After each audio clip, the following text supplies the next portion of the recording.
हाँ जी, तो कैसे हैं आप लोग? बढ़िया, खुश मिजाज, खुश हैं अपने जीवन से? अगर नहीं भी हैं तो हो जाइए, क्योंकि आपका एग्ज़ाम पास आ गया है। दुखी रहेंगे तो जितनी तैयारी है वो भी बेकार ही चली जाएगी।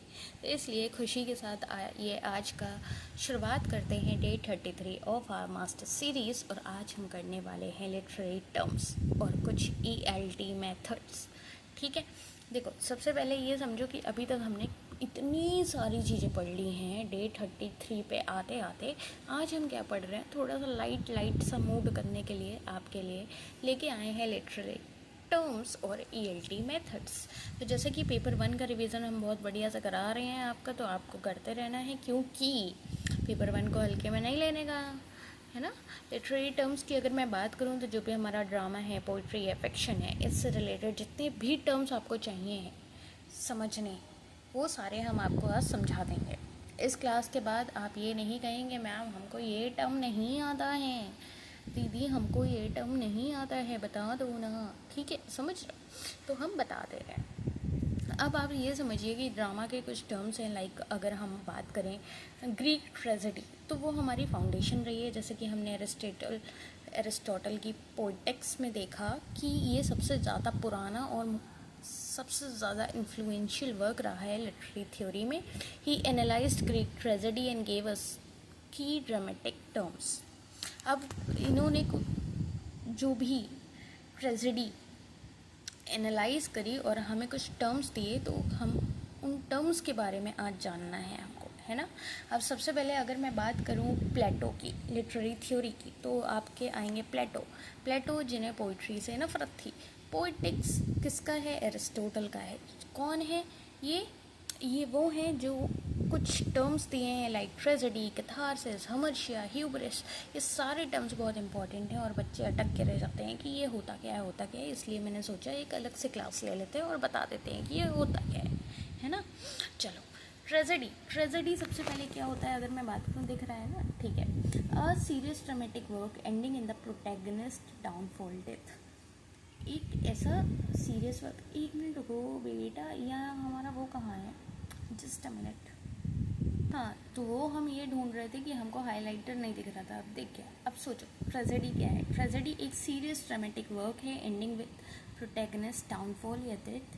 मतलब हम ट्रेजेडी में हमेशा यही देखते आए हैं कि जो भी हमारा ड्रामेटिक वर्क चल रहा होगा, उसके लास्ट में जाके जो भी हमारा प्रोटैगनिस्ट होगा उसका डाउनफॉल होगा या फिर डेथ होगी, उसी को हम ट्रेजेडी कह रहे हैं। Aristotle said imitation of an action that is serious, complete and certain of a certain magnitude must produce catharsis।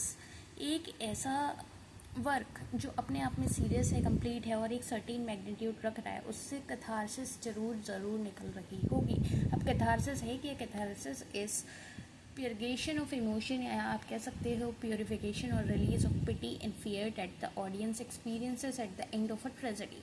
The audience leaves feeling emotionally cleansed, relieved. ठीक है, ट्रेजेडी आपको समझ में आ गया, कैथारसिस आपको purgation, cleansing, purification of emotion समझ में आ गया। मतलब आपको कोई एक चीज़, एक कहानी सुनाई जा रही हो और आपको वो सुनते जब लास्ट में डाउनफॉल हो रहा है प्रोटैगनिस्ट का, तो वो आपके अंदर जो एक प्योरिफिकेशन होगा इमोशन का, release of pity and fear, जो आप एक्सपीरियंस करोगे at the end of tragedy, that is catharsis. इससे ज़्यादा ईजी शब्दों में समझाया नहीं जा सकता, है ना। यही आप समझ सकते हैं। हमर्शिया क्या होता है? हमर्शिया ट्रेजिक फ्लॉ होता है या एरर ऑफ जजमेंट होता है in protagonist that lead to their downfall. Not necessarily a moral flaw, it can be a mistake. Oedipus hamartia हमने देखा, ह्यूब्रिस और उसका सर्च फॉर ट्रुथ। अब ह्यूब्रिस क्या होता है? देखो हर चीज़ इंटरकनेक्टेड है ना। अब पहले मैं कैथारसिस पढ़ा देती तो आप ट्रेजेडी नहीं समझ पाते, इसलिए सारी चीज़ें इंटरकनेक्टेड है। तो अगर आप कहीं पे अटक रहे हो, आपको लग रहा है कि ये नहीं आ रहा, तो समझ लेना कि वो आपको इस पूरी वीडियो में कहीं ना कहीं पे ऐसा पॉइंट मिलेगा जहाँ आ जाएगा समझ में। ठीक है, हमर्शिया की अगर मैं बात करूँ, आपको समझ में आ गया ये क्या है, ट्रेजिक फ्लॉ है। और कॉपी पेन लेके अगर बैठे हो, कथा सुनने के मूड में नहीं हो, तो ये चुपचाप जो हेडिंग्स है जो मैं हाईलाइट कर रही हूँ वो लिख लो। ठीक है, ट्रेजिक फ्लॉ है या एरर ऑफ जजमेंट है, जिसे हम हमर्शिया कह देते हैं। वहीं अगर मैं ह्यूब्रिस की बात करूँ, देखो आपके पास दो तरीके हैं। अगर आपके पास कम टाइम है, एग्ज़ाम पास है, तो एक तो आपका तरीका है कि आपने सोच लिया कि भाई अब तो कुछ नहीं हो सकता, तो आप हर चीज़ एकदम कतई ज़ीरो से शुरू करके करने बैठ जाओ। दूसरा तरीका ये है कि आपके पास टाइम कम है और आपको ये चैनल मिल गया है, तो आप इस चैनल को सब्सक्राइब कर लो। It's not a promotion, it's just a genuine suggestion कि आप चैनल को सब्सक्राइब कर लो और जिस तरह से आपको चीज़ें समझाई जा रही हैं बस उस तरह से समझ लो, है ना। जैसे हर्षिया मैंने कह दिया कि ट्रेजिक फ्लो होता है, एक एरर ऑफ जजमेंट होता है जिससे प्रोटेगनिस्ट का डाउनफॉल आ जाता है, दैट इज़ हर्षिया। उतनी बात समझ लो। अब इसमें आप पढ़ने बैठ गए पूरी गाथा, तो फिर आप समझ लीजिए आप पे समय लगता है ना। ह्यूब्रिस की अगर मैं बात करूँ तो excessive pride or over confidence that leads to a protagonist downfall. Specific time of हर्षिया जो अभी हमने पढ़ा ट्रेजिक फ्लो, उसी का एक टाइप क्या है, ह्यूब्रिस, जहाँ पे आपको देखने को मिलेगा कि किसी का ओवर कॉन्फिडेंस या एक्सेसिव प्राइड प्रोटैगनिस्ट की डाउनफॉल को ला रहा है। मतलब कहते नहीं है कि इतना अहंकार मत भरो कि मुंह के बल गिरो, है ना, वही। Hubris is excessive pride or overconfidence that leads to a protagonist's downfall. A specific time of Hamartia, the tragic hero believes himself above the god's law. जब कोई अपने आप को भगवान से ऊपर मान लेता है कि आप उन्नीच भगवान है, तो भगवान एकदम लताड़ देता है ना। फिर अब भगवान कहता है अच्छा हीरो बन रहे थे। क्लासिक ह्यूब्रिस के हमको किस में देखने को मिला है, ओडिपस में, मैकबेथ में और फास्टस में।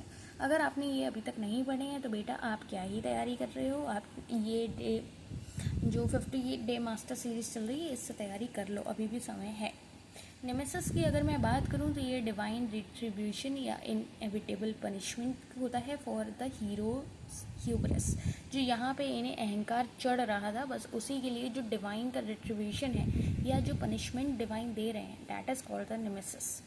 अब ये वर्ड्स आप कहाँ लगाएंगे, है ना, ये वर्ड्स अलग से कोई एक दुनिया जहाँ तो बनेगा नहीं जहाँ आप लगाएंगे। ये वर्ड्स आप ऐसे लगाएंगे कि आपके जो MCQs आ रहे हैं, जो इतना ट्रेंड बदल बदल के लंबे लंबे क्वेश्चंस पूछे जा रहे हैं, सेशन रीजन पूछे जा रहे हैं, तो वहाँ पे ना ये ऐसे टर्म्स होते हैं जो आपको देखने को मिलते हैं, फिर आप फंस जाते हैं। तो जैसे नेमेसिस देखने को मिल रहा है आपको अगर वर्ड, तो वहाँ आपको समझ जाना है कि यहाँ पे कोई ह्यूब्रिस रहा होगा, उसको पनिशमेंट मिली है, दैट इज़ नेमेसिस। इसलिए आपको इन वर्ड्स के मतलब पता होने ज़रूरी है, ठीक है। एक दिल मेरा करता है कि मैं आपको बहुत आराम आराम से पढ़ाऊँ कि हाँ बच्चों पता है ये ऐसे होता है, ये पता है ऐसे होता है, बट एक समय मेरा कहता है कि एक दिल मेरा कहता है कि नहीं बेटा अपने बैलेंस में पढ़ाओ, क्योंकि ये बच्चे 3rd क्लास में नहीं है, ये बच्चे 5th क्लास में नहीं है, ये बच्चे पोस्ट ग्रेजुएशन में हैं, इनकी इतनी आदत होनी चाहिए, है ना। चलो नेमेसिस आपको समझ में आ गया। The universe restores balance, what goes up through pride must come down. सबका समय आता है ना। एनाग्नोसिस की अगर मैं बात करूं तो ये क्या है, the moment of recognition, discovery, आप इसको रिकग्निशन से याद रखिए, है ना। When the protagonist suddenly understands a crucial truth often about their own identity और सिचुएशन। जैसे ओडिपस अपने आप को discovering he killed his father, जो आपने ओडिपस कॉम्प्लेक्स पढ़ा है उसमें आपने ओडिपस पढ़ा है उसमें आपने देखा है कि उस बच्चे को अपने पिताजी को मार देता है ना। तो वो उस बात को वो अचानक से उसको ऐसा रियलाइजेशन हो रहा है, मोमेंट ऑफ रिकग्निशन आ रहा है, डिस्कवरी आ रहा है कि अरे यार मैंने अपने पिताजी को ऐसे किया दिया, है ना, दैट इज़ एग्नोसिस, ठीक। अगर मैं बात करूँ पेरिपीशिया की, तो पेरिपीशिया क्या है, पेरिपीशिया एक सडन रिवर्सल ऑफ फॉर्च्यून है ना। अब कुछ लोग ऐसे होते हैं जो बात पकड़ के बैठ जाते हैं, समझने वाले समझ के होंगे अभी लोग, कुछ लोग कौन सी बात पकड़ के बैठेंगे, है ना। पेरिपीशिया की अगर मैं बात करूँ, और पढ़ने वालों को पढ़ाई से ही मतलब होना चाहिए, मुझे तो लगता है, समझने वाले समझ जाते हैं। पेरिपीशिया की अगर मैं बात करूँ तो ये सडन रिवर्सल ऑफ फॉर्च्यून होता है। एक वो लोग नहीं होते जिनके आगे 100 अच्छाइयाँ कर दो और एक आधी बुराई कर दो, तो वो आधी बुराई पर अटक के रहते हैं, है ना, वैसे लोग। चल छोड़ो, ऐसी बातें नहीं होती। पेरिपीशिया की अगर मैं बात करूँ, ये सडन रिवर्सल ऑफ फॉर्च्यून होता है the moment when the protagonist situation shifts from the good to bad और बैड टू गुड। तो जो समय बदलने वाली बात हो रही है ना, वो यही हो रही है peripeteia. Often happens simultaneously with anagnorisis. Okay, अगर मैं बात करूँ deus ex machina, I don't know कि आप इसको क्या ही पढ़ेंगे, क्या प्रोनाउंस करेंगे, बट इसका मतलब है god from the machine, an unexpected power or event saving seemingly unsolvable situation in Greek drama, a god lowered by a crane to resolve a plot. Now, any improbable rescue ending, usually considered a weakness in plotting. आप जहाँ देख लो कि अरे अचानक से कोई दिव्य शक्ति प्रकट हुई है किसी चीज़ का हल निकालने के लिए, that is God from the machine. ठीक, आप कैसे याद कर सकते हैं? आप ऐसे याद कर सकते हैं कि हमर्शिया क्या है, ट्रेजिक लॉ है, ह्यूब्रिस क्या है, प्राइड इज फ्लॉ है, नेमेसिस पनिशमेंट है उसका, पेरिपिशियल रिवर्सल ऑफ फॉर्च्यून है, एडिग्नोसिस उसका रिकग्निशन है, और कैथारसिस क्या है, catharsis as the emotional release, purification of emotion. ऐसे करके आप ग्रीक ट्रेजिक एक्शन को समझ सकते हैं। वहीं अगर मैं स्ट्रक्चरल और ड्रामा के जॉनर की बात करूं तो इसमें आपको देखने को मिलेगा कॉमेडी। तो कॉमेडी आपको मालूम है कि ह्यूमरस ड्रामेटिक वर्क होता है, typically ending happily off in marriage, features misunderstanding, social critique through humour. ठीक, शेक्सपियर्स की कॉमेडी कितनी फेमस है आपको मालूम है, midsummer night's dream, twelfth night, as you like it, ये कॉमेडी, ये सारे मैंने डिटेल में पढ़ाए हैं बच्चे, है ना। जब मैं आपको ब्रिटिश लिटरेचर पढ़ा रही थी स्टार्टिंग में, डे 1, डे 2, डे 3 में, तब मैंने ये सारी चीज़ें आपको डिटेल में पढ़ाई हैं। अभी तो मैं सिर्फ टर्म्स बता रही हूँ, टर्म्स की वीडियो है ये। अगर आपको ये सारी चीज़ें डिटेल में चाहिए ना, कॉमेडी, ट्रेजिक कॉमेडी, इनके अंदर एज यू लाइक इट पढ़ना है, ट्वेल्थ नाइट पढ़ना है, शेक्सपियर का डे 2 देख लो जाके। ठीक है, तो ये प्लेलिस्ट आपके लिए बना दी गई है एवरग्रीन, आप जाइए वहाँ देखिए और समझिए, आपको सारी चीज़ें क्लियर हो जाएंगी बहुत ही सिस्टमेटिक तरीके से। ट्रेजिक कॉमेडी की अगर मैं बात करूँ तो ये मिक्स होता है ट्रेजिडी और कॉमेडी का, जहाँ पे ट्रेजिक मोमेंट भी होंगे और कॉमिक एलिमेंट्स भी होंगे। ना ही पूरी तरीके से ट्रेजिक होगी, ना ही पूरी तरह से कॉमिक होगी। Characters face serious dangers but ending is often happy और एम्बिगुअस। शेक्सपियर के जो भी प्रॉब्लम प्लेज हैं उन्हें ट्रेजिक कॉमेडीज़ में गिना जा रहा है, like Measure for Measure, the Winter's Tale. Farce क्या होता है? Farce is like a broad comedy based on improbable situation, exaggerated characters, physical humour and slapstick, not meant to be psychologically realistic, like we have the example of Oscar Wilde's The Importance of Being Earnest has a farcical elements। आपको समझ में आ गया, जहाँ पे हम broad comedy कर रहे हैं based on improbable situations, that is Fars.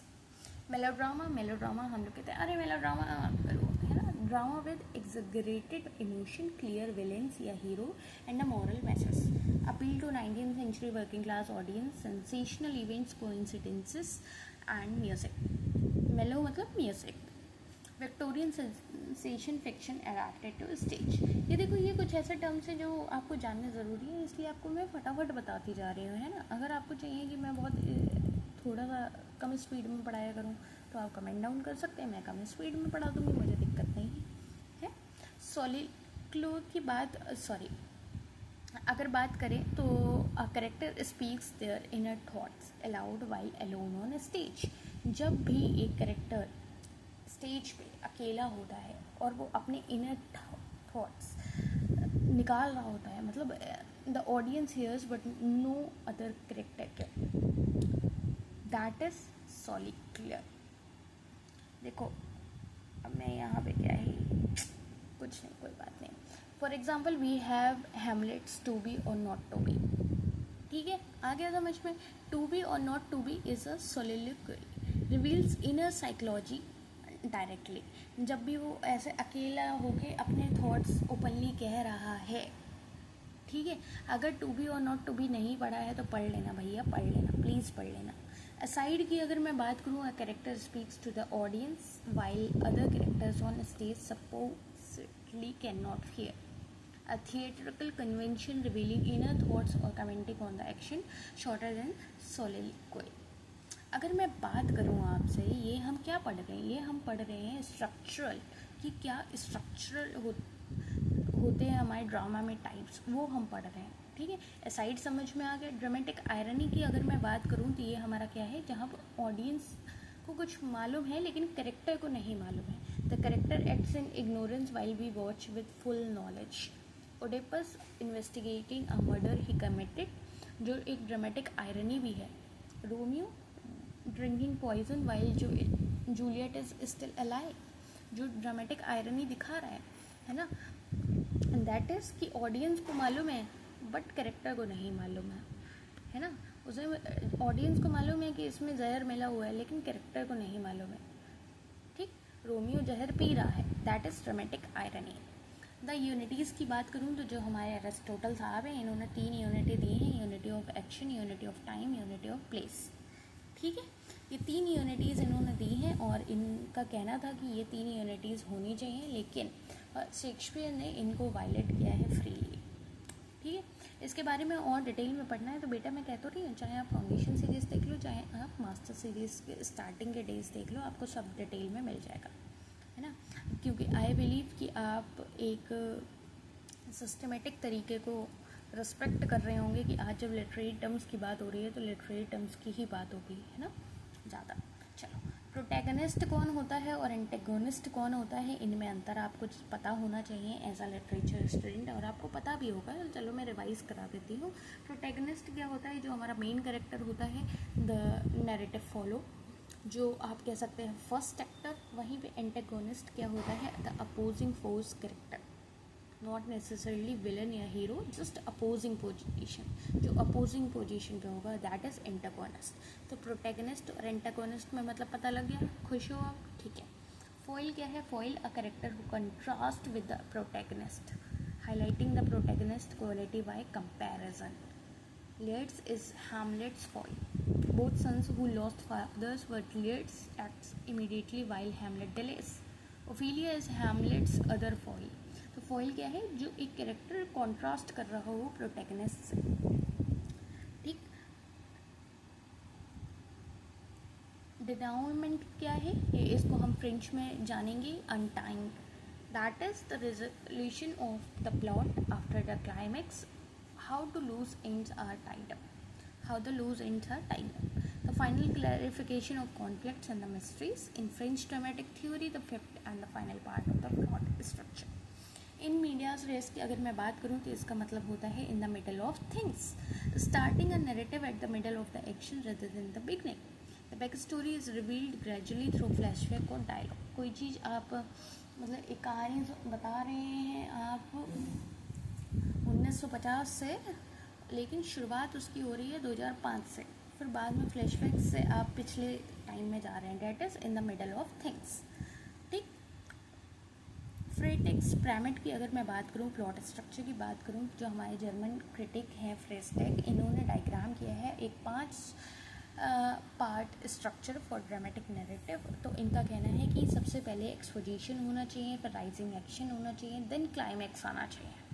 Climax के बाद एक फॉलिंग एक्शन को कंटिन्यू करते हुए कैटेस्ट्रॉफे आना चाहिए, डिनाउमेंट आना चाहिए, और ये चीज़ आपको आनी चाहिए. ठीक, कि स्टेज पे कौन सी चीज़ पहले आती है, कौन सी चीज़ बाद में आती है, आप ऐसे समझ सकते हैं. बीच में आएगा क्लाइमैक्स. ठीक, अगर मैं बात करूँ पोइट्री की टर्म्स की, तो पोइट्री में आपको एक पूरा आपको फॉर्म समझाने के लिए मैं बैठी हूँ. सबसे पहले आता है सोनेट. सोनेट हमने 2 टाइप के पढ़े थे, पेट्रार्कल सोनेट और शेक्सपियरियन सोनेट, है ना. पढ़ा तो हमने, स्पेंसरियन भी था, तो सबके बारे में हम पढ़ लेते हैं एक बार. क्या स्ट्रक्चर होता है, क्या फॉर्म होती है, क्या एग्जाम्पल है. तो अगर मैं बात करूँ सोनेट की, पेट्रार्कन इटालियन सोनेट की, तो ये हमारा 14 लाइन्स का होता है, हमें मालूम है. इसमें हमें 2 सेट मिलते हैं, एक 8 लाइन का, एक 6 लाइन. 8 लाइन वाले को हम ऑक्टेव कह देते हैं, 6 लाइन वाले को हम सेस्टेट कह देते हैं. ऑक्टेव की राइमिंग स्कीम क्या होती है, A B B A, A B B A. 6 line वाली की सेस्टेट की हमारी राइमिंग स्कीम क्या होती है, सी डी ई, या फिर वेरी करती है ना. Problem stated in Octave, resolution in sestet. और टर्न कहाँ पे आता है, वोल्टा पे आता है. मतलब आपके 8 लाइन और 6 लाइन के बीच में आता है वोल्टा, टर्न. मतलब स्टार्टिंग में आप 8 लाइनों में प्रॉब्लम बताएंगे, लास्ट की 6 लाइन में आप उसका रेजोल्यूशन बता रहे होंगे, बीच में क्या आ रहा है, वोल्टा, टर्न. ठीक, ये famous example we have Petrarch sonnets. Milton Keats where I have fears that I may cease to be. ये सब मैंने डिटेल में भी पढ़ाया है बच्चे, ठीक है। शेक्सपियरियन सोनेट की अगर मैं बात करूँ, इंग्लिश सोनेट की बात करूँ, तो ये 14 लाइन्स के होते हैं, लेकिन इसमें 3 क्वार्टरेंस होते हैं और एक फाइनल राइमिंग का प्लेट होता है। 3 क्वार्टरेंस का मतलब है कि 4 लाइन की 3 सेट होते हैं, जिसमें आपको राइमिंग स्कीम देखने को मिलेगी A B C D E F, और फाइनल राइमिंग का प्लेट जो होगा जे जी जी। और इसमें टर्न या बोल्टा आपको कहाँ देखने को मिलेगा, वो देखने को मिलेगा कपलेट से पहले। शेक्सपियर के जितने 154 सोनेट्स हैं वो सारे आप देखेंगे शेक्सपियरियन सोनेट के फॉर्म में, स्ट्रक्चर में। वहीं स्पेंशियरियन सोनेट की अगर मैं बात करूँ, ये भी 14 लाइन्स का होता है। तो इतना तो आपको मालूम है कि 14 लाइन की जो भी हमारी चीज़ है वो सोनेट है, लेकिन सब उनके इंटरनल जो अंदर जो डिफरेंस आ रहे हैं वो आपको याद रखने हैं। 3 interlinked quatrains that in the rhyming scheme A B C D following by a couplet E middle scheme between Petrarch and Shakespeare। इसमें हमें एडमंड स्पेंसर का अमोरिटी देखने को मिल रहा है, और स्पेंशियन सोनेट के मेन फाउंडिंग फिगर ही आपको एडमंड स्पेंसर देखने को मिलेंगे, है ना। ओड क्या होता है? ओड एक फॉर्मल एलिवेटेड लिरिक पोएम होती है in praise of something. 3 type की होती है, पाइंडेरिक, होरेशियन और इर्रेगुलर, ठीक। पाइंडेरिक में क्या है, हमें स्ट्रोफे, एंटी स्ट्रोफे और इपोड देखने को मिलता है। वहीं होरेशियन में हमें यूनिफॉर्म स्टेंजास देखने को मिलते हैं, और इर्रेगुलर में हमें रोमांटिक कोट्स देखने को मिलती हैं।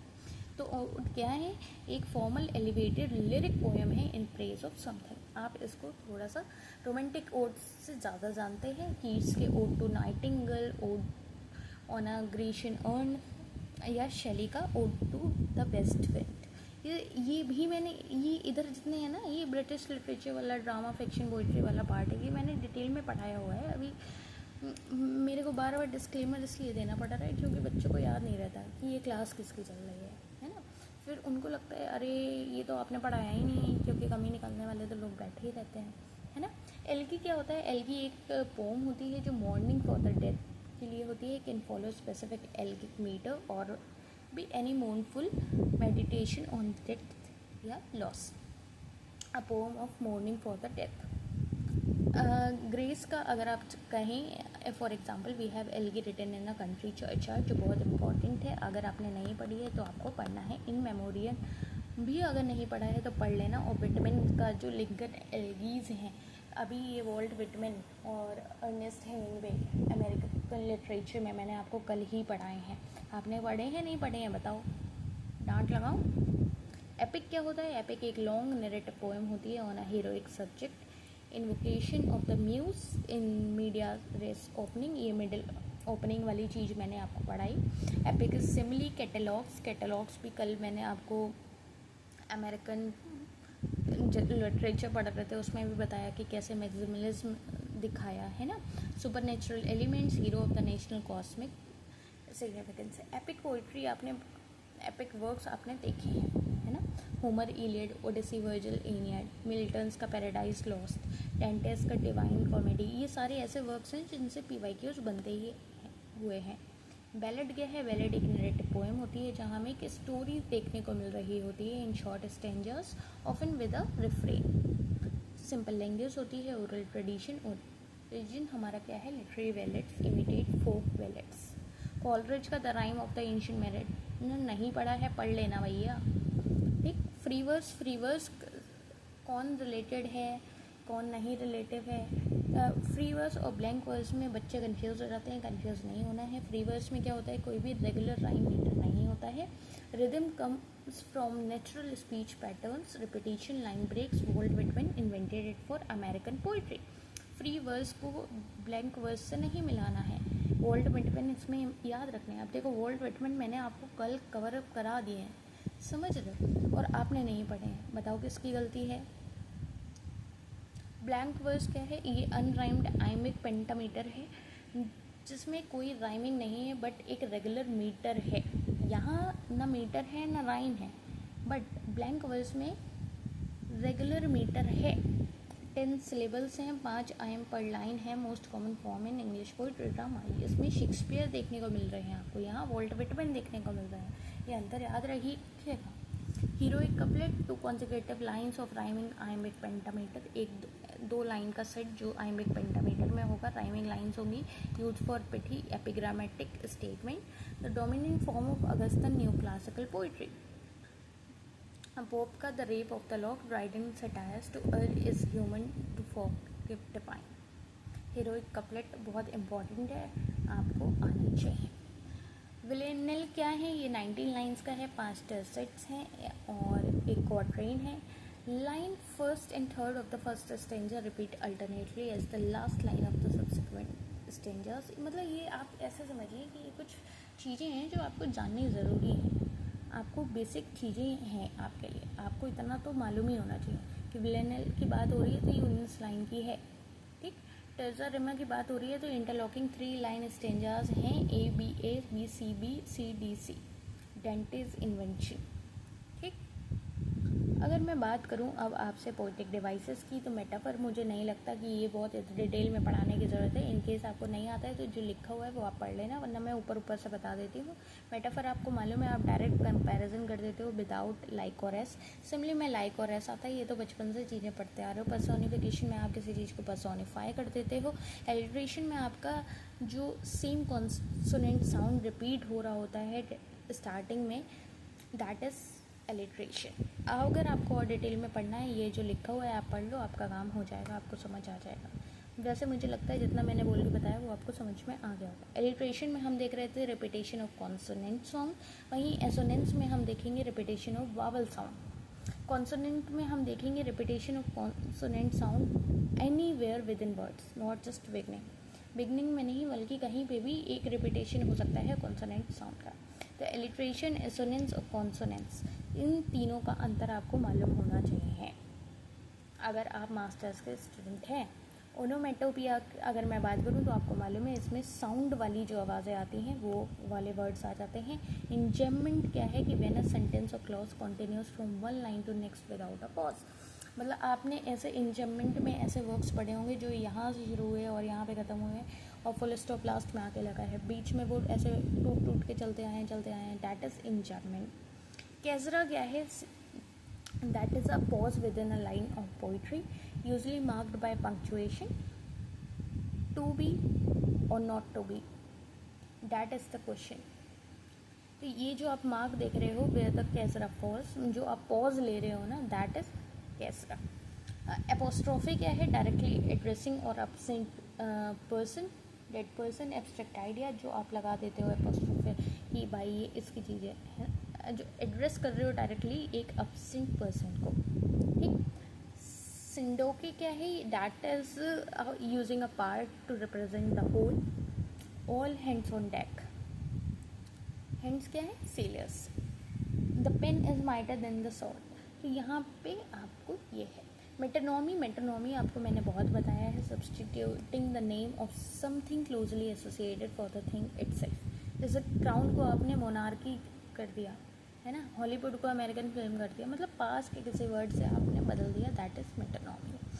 ऑक्सीमोरॉन क्या है, oxymoron is two contradictory terms placed together, bitter sweet, living death, दो कॉन्ट्राडिक्टरी वर्ड्स को एक साथ बैठा दिया, ऑक्सीमोरॉन हो गया। पैराडॉक्स क्या है, a statement that seems contradictory but reveals a deeper truth, like less is more, I must be cruel only to be kind. Less is more, समझ रहे हो, जो पैराडॉक्स एक क्रिएट हो रहा है, जो कॉन्ट्राडिक्टरी स्टेटमेंट तो हैं बट वो एक डीपर ट्रुथ को भी रिवील कर रहे हैं, डैट इज़ पैराडॉक्स। वहीं आयरनी क्या है, आयरनी वर्बल है क्योंकि saying one thing but the meaning is opposite, आप कह कुछ रहे हो बट है उसको उल्टा, that is irony.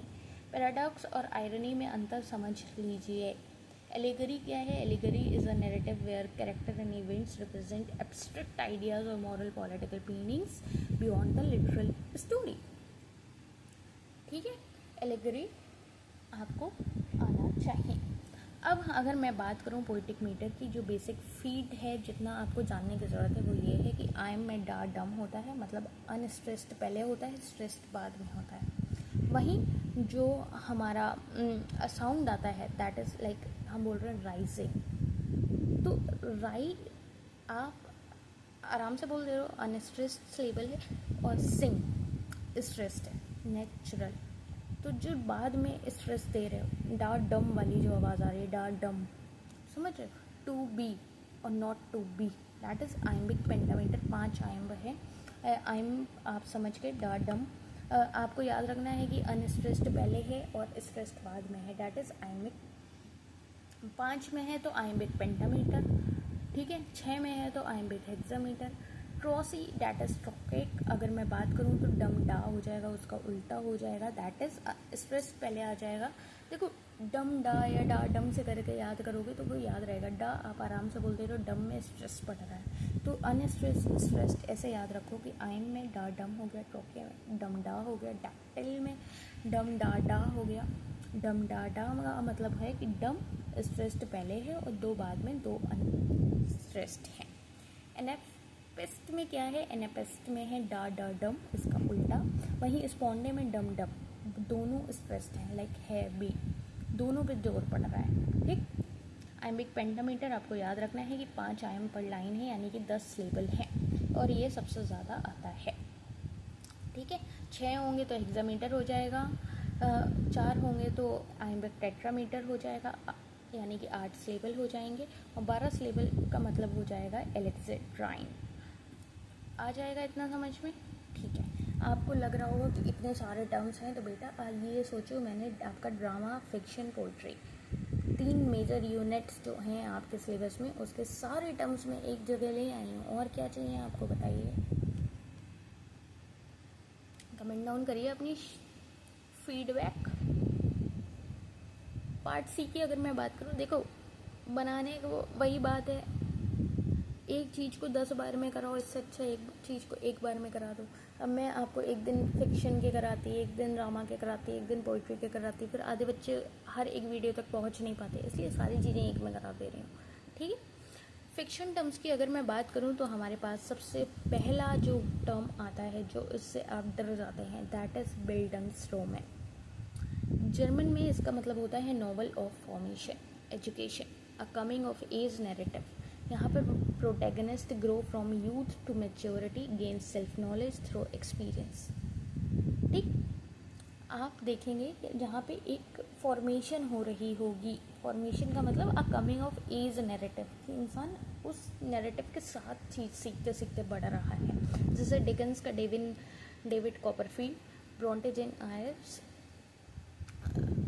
Joyce a portrait of the artist as a young man, ये आपको सारे देखने को मिले हैं। वहीं बिल्डंग्स रोमन के साथ में कुंटल रोमन आप देखेंगे अगर, तो इसमें होगा आर्टिस्ट नॉवल, सब type of bildungsroman, specifically about an artist development, ठीक। How a sensitive young person becomes an artist, ये आपको देखने को मिलेगा। वहीं अगर मैं पिकार्स्के की अगर मैं बात करूं तो ये स्पेनिश ओरिजिन रख रहा है, और इसमें एक hero of low social class, picaresque that is rogue, travels through society having episodic adventures exposing social corruption with satirical humor, ठीक है। यहाँ पे आपको लूज एपिसोडिक स्ट्रक्चर देखने को मिलेगा।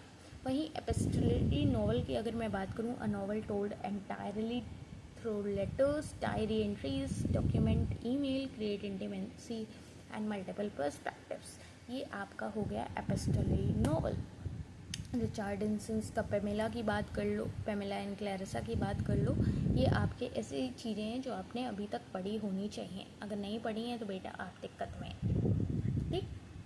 जो एक नॉवल पूरा आपको लेटर या डायरी एंट्रीज के थ्रू बताया जा रहा है, डेट इज़ एपिस्टोलरी नॉवल। वहीं जहाँ पे थोड़ा सा ऐसे डार्क एटमॉस्फेयर या supernatural element, psychological terror add कर दिया जा रहा है, that is Gothic novel. Stream of consciousness, जैसे ही आप पढ़ेंगे वैसे आपको वर्जीनिया वुल्फ की याद आएगी, और आपको याद आएगा कि ये एक नैरेटिव टेक्निक है जो प्रेजेंट करता है कैरेक्टर का continuous flow of thoughts, perception and feelings without logical order, mimics the mind and action in a monologue made external.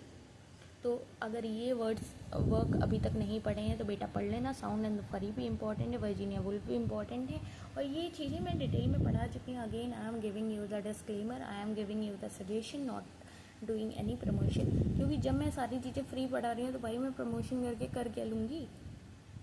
Utopia या डिस्टोपिया की अगर मैं बात करूँ तो यूटोपिया क्या होता है, हमारा imagine ideal perfect society.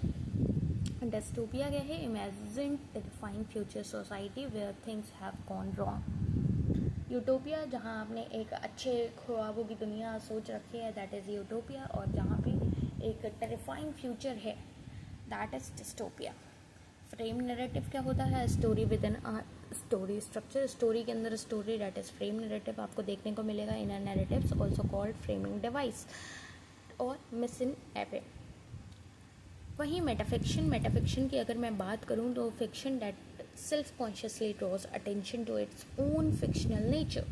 The narrative break the fourth wall. Metafiction और मैजिक रियलिज्म, अभी मैंने ये आपको पढ़ाया था इंडियन लिटरेचर में, कैसे आपको ये सलमान रशीदी के मिडनाइट चिल्ड्रन में देखने को मिला, टॉनी मॉरिसन के बिलव्ड में देखने को मिला।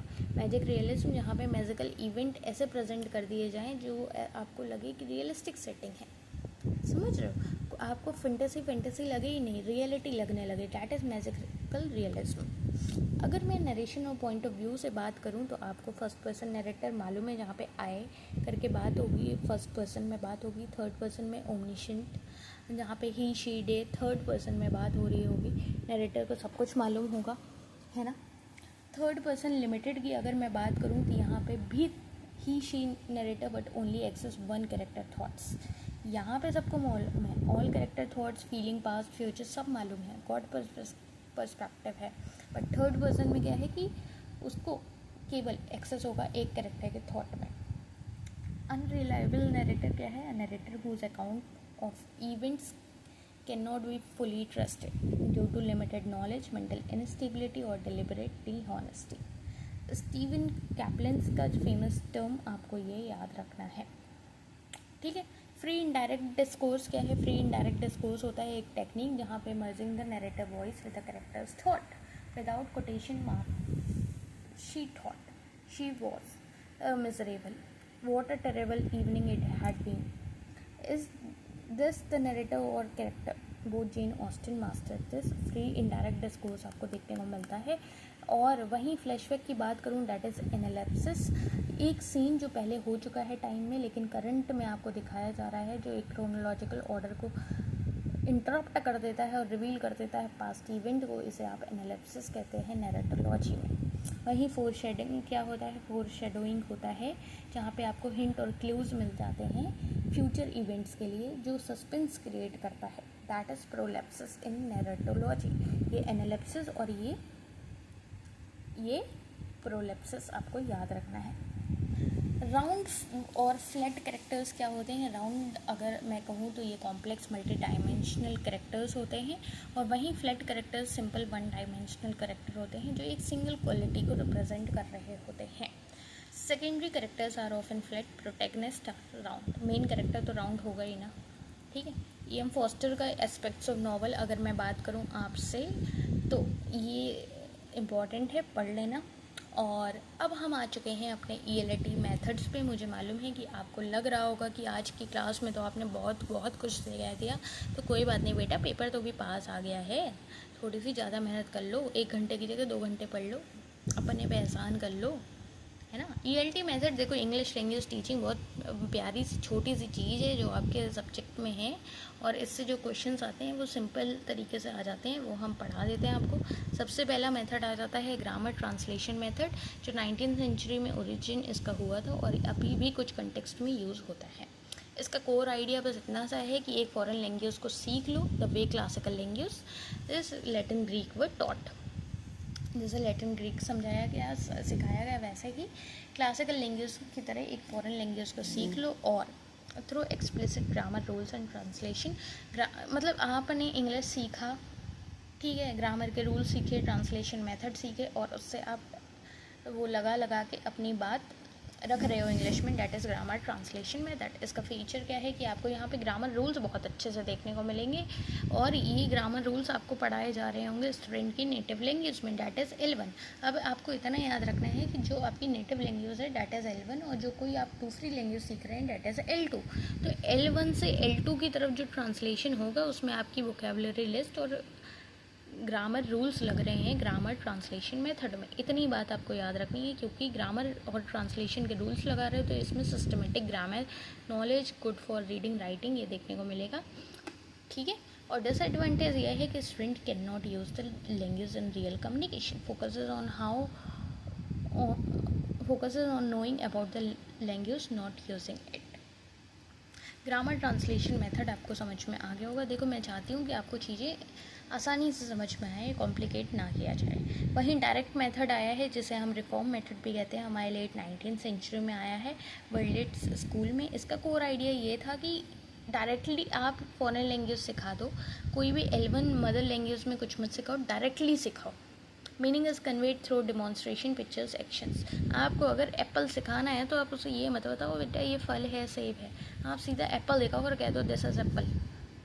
ये हमारा डायरेक्ट मेथड हो गया। यहाँ L1 ट्रांसलेशन कुछ नहीं है, सीधा L2 वोकैब है। Maximilian Berlitz popularized it through Berlitz language school. Advantage इसका ये है कि आपको नेचुरल कम्युनिकेशन आएगा और L2 थिंकिंग डेवलप होगी। वहीं डिसएडवांटेज ये है कि difficult to use with larger class और बिगिनर्स। ऑडियोलिंगल मेथड आपको मालूम है, ये 1940 से 16 के बीच में आया, वर्ल्ड वॉर सेकेंड के कॉन्टेक्स्ट के बाद आप जानेंगे इसको। कोर आइडिया इसमें बस इतना सा है कि जो आपकी लैंग्वेज लर्निंग है, मतलब आप जो सीख रहे हैं, ऐसा नहीं है कि जो कोई चीज़ मैं आपको 2 मिनट में पढ़ा के छोड़ दे रही हूँ इसका मतलब ये है कि वो 2 ही मिनट की हो। मैंने इतना सब लिख के दिया है आपको कि आप वीडियो पॉज करें और पढ़ें, मैं आपको 2 मिनट में समझा दे रही हूँ, दैट्स माई क्वालिटी, ठीक। कोर आइडिया क्या है? कोर आइडिया ये है कि यार लैंग्वेज लर्निंग जो है वो आपकी हैबिट फॉर्मेशन हो जानी चाहिए through repetition and drills. Audio lingual method मतलब आप सुन रहे हो, उसको बार बार कर रहे हो, है ना, रिपीट कर रहे हो, बेस्ड ऑन ब्लूमफील्डियन स्ट्रक्चरल लिंग्विस्टिक्स और स्किनर्स बिहेवियरिस्ट साइकोलॉजी। स्किनर भी मैंने पढ़ाए हुए हैं, अब आपने पढ़े नहीं पढ़े मुझे नहीं मालूम। इसका फीचर क्या है कि इसमें आपको एक ही चीज़ को बार बार रिपीट करना है, सब्स्टिट्यूट करना है, ट्रांसफॉर्म करना है, mimicry of dialogue, speech first, writing later. Theoretical basis पे क्या है स्किनर का बिहेवियरिज्म, ये है कि उनका कहना है language is learned by stimulus response reinforcement, language habits form through repetition, ये रिपीटेशन को सपोर्ट कर रहे हैं। वहीं अगर मैं अगले की बात करूं कम्युनिकेटिव लैंग्वेज टीचिंग CLT, जो आपका मेन गोल रख रही है the ability to use language appropriately in real life social context, ये कम्युनिकेटिव लैंग्वेज टीचिंग है। यहाँ आपको ग्रामेटिकल करेक्टनेस नहीं बल्कि आपको चाहिए कि आप चीज़ें यूज़ कर पाएँ। कॉन्सेप्ट इसका क्या है? Communicative competence by Dell Hymes 1966, knowing when, how and with whom to use language appropriately, not just grammatical rules, later expanded by Kennel and Swin into 4 components like we have grammatical, sociolinguistic, discourse and strategic competence. सोशियोलिंग्विस्टिक में पढ़ा चुकी हूँ, discourse में पढ़ा चुकी हूँ, grammatical भी मैं पढ़ा चुकी हूँ। स्ट्रेटेजिक कंपिटेंस का मतलब है कि आपको चीज़ें असल में रियल लाइफ में वो करनी आ रही हों, लगानी आ रही हों, ये नहीं है रूल सीख ली और बोलना आ नहीं रहा है, ठीक है। फीचर क्या है? ये रियल वर्ल्ड कम्युनिकेशन टास्क में, पेयर वर्क में बहुत authentic material, information gap activities और फ्लुएंसी आती है ओवर एक्यूरेसी, ठीक। ग्रामर आप निगलेक्ट कर सकते हैं, ये डिसएडवांटेज हो सकती है, लेकिन आपकी रियल कम्युनिकेशन एबिलिटी बन रही है, दैट इज़ द एडवांटेज, ठीक है। वहीं अगर मैं बात करूँ टास्क बेस्ड लैंग्वेज लर्निंग, इसमें सीधा सा है कि स्टूडेंट को कुछ ऐसे रियल कम्युनिकेटिव टास्क दे दिए जाते हैं जिसको कंप्लीट कर करके बच्चा सीखता है। लाइक आप डुओलिंगो देखते हैं ना कि छोटे छोटे टास्क कंप्लीट कर रहे हैं, अगेन नॉट अ एड, है ना। तो language is a tool for getting things done. Task type कैसे हो सकते हैं? आपका इन्फॉर्मेशन गैप टास्क हो सकता है, मतलब आप जहाँ पे अटक रहे हो वो चीज़ें, रीजनिंग गैप टास्क हो सकता है, ओपिनियन गैप टास्क हो सकता है, ठीक है। तो आपको क्या है इसमें एक साइकिल होती है, एक फ्रेमवर्क होता है। लाइक आपको एक प्री टास्क दिया जाएगा, फिर टास्क साइकिल, आपकी वो प्लानिंग रिपोर्ट, फिर लैंग्वेज पे फोकस करते हुए आपको लैंग्वेज सिखा दी जाएगी। तो ये सारे बेसिक हैं जिससे आप इंग्लिश लैंग्वेज सीख सकते हैं, टीचिंग मेथड्स हैं, है ना।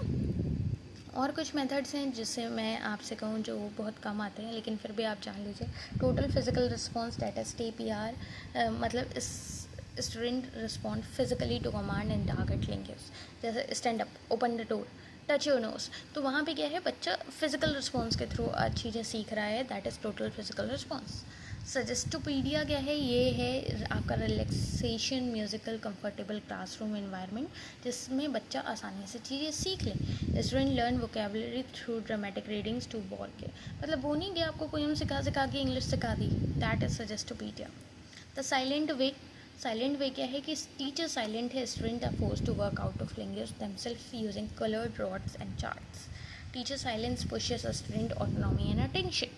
वहीं कम्युनिटी लैंग्वेज लर्निंग क्या है, that is students from a learning community. Student record their own conversations, teacher counsels and corrects, humanistic addresses learner emotions and anxiety। वहीं कंटेंट बेस्ड इंस्ट्रक्शन आपका क्या कहता है, CBI, that is language taught through academic subject content. आपको content के through कुछ चीज़ सिखाई जा रही है, that is content based instruction. अब यहाँ पे आता है, देखो स्टीफन क्रेशंस का theory of second language acquisition है, मतलब इंसान के पास एक लैंग्वेज तो है लेकिन दूसरी लैंग्वेज सीखनी है, तो जो दूसरी लैंग्वेज सीखनी है that is acquisition learning hypothesis. मतलब आपके पास दो तरीके हैं किसी लैंग्वेज को डेवलप करने के तरीके, that is acquisition. Acquisition is the natural unconscious process, जैसे बच्चे L1 सीखते हैं और adult in immersive environment just for exposure and communication. वहीं लर्निंग क्या है, आपकी कॉन्शियस है, फॉर्मल स्टडी रूल्स है, लाइक आपको पता होगा कि वर्ब पहले आएगी नाउन से या बाद में आएगी, ये सारी चीज़ें। तो Krashen says acquisition is superior for fluency, मतलब वही बात है कि आपको फ्लुएंसी आनी चाहिए, है ना। मॉनिटर हाइपोथेसिस क्या है, consciously learn knowledge act as monitor, it check and correct output from the acquired system, but the monitor can only work if you have time, you have focused on form not meaning। देखो ये basic से जो चीज़ें आपको जितनी जाननी ज़रूरी है उस हिसाब से बता दी। इनपुट हाइपोथेसिस उतना नहीं आता है, नेचुरल ऑर्डर हाइपोथेसिस, ये ऐसे टॉपिक्स हैं जो नहीं आते हैं, बट इन केस आपको लगता है कि आपको आने चाहिए तो आप ये पढ़ सकते हो। बहुत कठिन चीज़ नहीं है, आप एक बार पढ़ोगे आ जाएगा समझ में। अगर आपको नहीं आ रहा है इन केस तो आप कमेंट डाउन कर देना, आई विल ट्राई कि मैं आपको एक भले ही यूट्यूब शॉर्ट्स बना के समझाऊँ पर ये सारी चीज़ें समझा दूँगी। आपको अगर नहीं आए तो आप एक बार कमेंट डाउन करना, आप एक बार खुद से पढ़ के देखो। Input hypothesis, natural order hypothesis, effective filler hypothesis, ठीक। अब हमने जितने भी ELT मेथड्स पढ़े हैं उनकी ये टेबल है, आप स्क्रीनशॉट ले सकते हैं, अपनी कॉपी में बना सकते हैं, जैसे चाहें वैसे कर सकते हैं। आपके मेथड्स हैं, एरा है कि थ्योरिस्ट है, कोर फीचर है, थ्योरी बेस है, जितनी इंपॉर्टेंट चीज़ें हैं वो सब आपको दे दी जा रही हैं इन अ सिस्टमेटिक फॉर्म। अब आप पे डिपेंड करता है आप कितनी पढ़ाई करते हैं, कितना बार बार रिवाइज़ करते हैं, है ना, ये सब आप पे डिपेंड करता है। अब जैसे यहाँ आते आते कुछ बच्चे भूल गए होंगे कि CLL होता क्या है ना, तो ऐसे बच्चों को खुद को एक थप्पड़ मार लेना चाहिए पहले, ठीक है। चलो कुछ क्वेश्चन है मेरे पास जो आपको ये आए हुए हैं, और अगेन कुछ बच्चे कहेंगे मैम आप 2018 का कर रही है, तो बेटा अभी आपकी 2028 नहीं आई है, तो कम से कम 10 साल के तो प्रीवियस ईयर क्वेश्चन करोगे ना, और अभी लेटेस्ट भी कराएंगे, सब कराएंगे, लेकिन अभी जो मैंने हाथ पकड़ के चलना सिखाया है तुम्हें, तो तुम पहले 2018 का करो, ठीक है। अब ये बताओ एरिस्टोटल का ट्रेजिक फ्लॉ क्या है। अब ट्रेजिक फ्लॉ आपने जैसे ही पढ़ा वैसे ही आपके दिमाग में आ जाना चाहिए। कैथारसिस नहीं आना चाहिए, समझ रहे हो। Catharsis is purgation of emotion, purification of emotion. Tragic flaw पढ़ते ही आपके दिमाग में क्या आना चाहिए, हमार्शिया, है ना। तो ऐसे करके कुछ क्वेश्चंस हैं जिनके आंसर आपको कमेंट डाउन करने हैं, और मैं फंसाऊँ और आप फंस जाओ तो ऐसा काम नहीं करना है, आपको आंसर कमेंट डाउन करना है। आपका गलत होगा मैं बता दूँगी, समझा दूँगी, सब कर दूँगी, बस आपको आंसर कमेंट डाउन करना है, ठीक है। पेपर 1 वालों को डांट के सिखाया है मैंने कमेंट डाउन करना, आपको भी डांटना पड़ेगा क्या। अगर आपसे कोई इतना आधा घंटा 1 घंटा इंसान आपको पढ़ा रहा है और सब कुछ पढ़ाने के बाद आपको 10 क्वेश्चन अगर पूछ ले रहा है तो फिर आपको दिक्कत आ जा रही है। आंसर कमेंट डाउन करिए, ठीक है। पूरा क्लास आप करिए, रिवाइज़ करिए, सब कुछ करिए। उसके बाद ये 10 क्वेश्चन करके देखिए। आपका अगर 10 में से 9 ठीक नहीं हो रहा है तो समझ लीजिए कहीं तो दिक्कत, कोई तो गैप आ रहा है ना। फिलहाल आप ये क्वेश्चन ट्राई करिए, आंसर कमेंट डाउन करिए, जिससे मैं आपको बता पाऊँ आपकी तैयारी कितनी कैसी चल रही है। दूसरा क्वेश्चन, तीसरा क्वेश्चन, मैं इनके आंसर्स अभी नहीं बताऊँगी, आपको पहले कमेंट डाउन करना है। तीसरा, चौथा, 2021 का है ये। पेट्रोआर्कन सोनेट, पाँचवा। ऑडियोलिंगल मेथड, छठा। ऑडियंस, बताओ ये, सातवां। टोटल फिजिकल रिस्पॉन्स, बताओ कितने लाया। समझ रहे हो, ऐसे फंस जाओगे तुम लोग। थ्रो लेटर्स डायरी, बताओ कौन सा होता है, नमा। और 10वां ये हमारा है, which of the following is a villanelle. चलो 19 लाइन्स का जो हमारा है, तो इनके आंसर आपको कमेंट डाउन करने हैं। आप पूरा लेक्चर पढ़िए, आराम से पढ़िए, अपना नोट्स बनाइए, रिवाइज़ करिए। उसके बाद इन 10 क्वेश्चन का आंसर यहाँ कमेंट डाउन करिए। इससे आपकी प्रैक्टिस होगी कि आपने जितना भी पढ़ा वो वर्थ इट रहा या नहीं रहा। जिस तरीके से मैं बता रही हूँ उस तरीके से चीज़ें फॉलो करोगे तो ज़्यादा फ़ायदा देगी। और वरना तो वही बात है कि डॉक्टर कह रहा है कि बेटा शाम को दवाई खाओ और आप सुबह ही खा ले रहे हो, फिर कह रहे हो मुझे नींद आ रही है पूरा दिन, है ना। तो जैसे बताया जा रहा है वैसे चल के देखो एक बार, हो सकता है तुमको बहुत ज़्यादा फ़ायदा हो जाए। तो इसी के साथ आज के लिए इतना ही। मिलते हैं आपसे एक नई क्लास में एक नई टॉपिक के साथ। और डे 33 हमने सक्सेसफुली पूरा कंप्लीट कर लिया है। और हम, हो सकता है कि एक दिन में आपको डबल डबल लेक्चर्स देखने को मिल जाएं, बट डोंट वरी, हम थोड़ा सा स्पीड अप कर रहे हैं, इतना ज़्यादा भी नहीं कर रहे हैं कि आपका बर्नआउट हो जाए। बट द थिंग इज़ कि आज आपने कुछ सीखा होगा, आपको लगा होगा कि आपने बहुत सारी चीज़ें जानी समझी, है ना। तो अगर ऐसे ही सिस्टमेटिक चीज़ें आपको अच्छी लग रही हैं, समझ में आ रही हैं, और किसी टॉपिक पे चाहिए तो कमेंट डाउन करना। टेलीग्राम ग्रुप ज्वाइन नहीं किया हो तो कर लेना। और आज के लिए इतना ही। अपने आंसर्स कमेंट डाउन ज़रूर करना, ठीक है। मिलते हैं आपसे कल।